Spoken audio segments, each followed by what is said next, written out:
The Fabulous Five and the Fancy Puzzle Box. A jolly Halloween adventure with a total dearth of hooks. The Fabulous Five were simply thrilled when Graham announced they'd be spending Halloween weekend visiting their Aunt Julia in her charming old townhouse. "It sounds smashing," said Lisa, who adored anywhere with carved pumpkins. "I hope they have apple bobbing," said Liam. "I hope they have chips," said Jimmy. Poppy said nothing, though her tail gave a small uneasy flick. Aunt Julia greeted them warmly and ushered them inside. "Do come in," she said. "I've been expecting you." As they hung up their coats, a man wrapped head to toe in bandages shuffled past the doorway, groaning softly. "Oh my," said Lisa. "Poor chap, he must have fallen off his bicycle."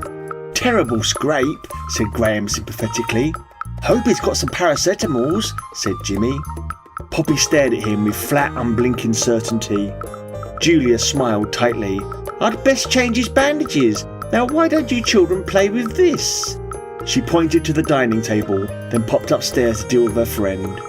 On the table sat a small ornate puzzle box. "How thoughtful," said Lisa. "What splendid craftsmanship," said Graham, turning it over. "It looks like a brain teaser," said Liam. "Maybe it's got chocolate inside," said Jimmy hopefully.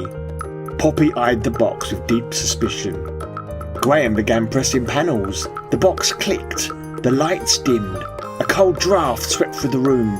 The wallpaper rippled as though something behind it was stretching. "Oh," said Lisa. "Is that a secret passageway opening?" A section of wall peeled back like a stage curtain. Out stepped a tall figure with pins in his head, followed by others in custom leather outfits that suggested they had very specific hobbies. "We have come," the lead one began. "Oh look," said Lisa. "Trick-or-treaters." "How marvellous," said Graham. "They've really gone all out," said Liam. Jimmy rummaged in his pockets. "Would you like some sweeties?"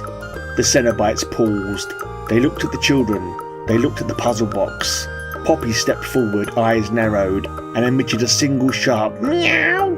Not loud, not dramatic, just authoritative.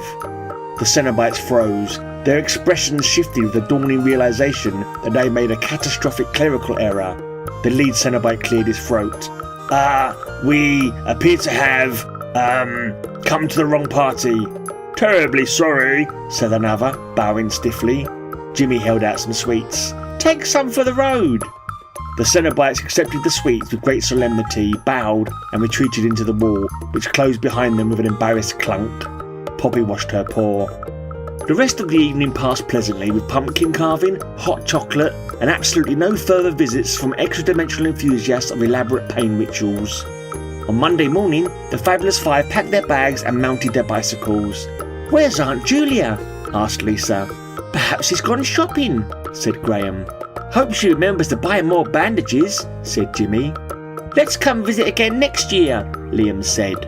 Poppy's tail lashed once, a firm feline veto. "Oh, Poppy," said Graham, "you are a funny little thing." As they pedalled away, a faint voice drifted from somewhere deep inside the townhouse. "Jesus wept!" followed by a soft, sticky splort, like a ripe peach bursting open. The children assumed someone was making jam.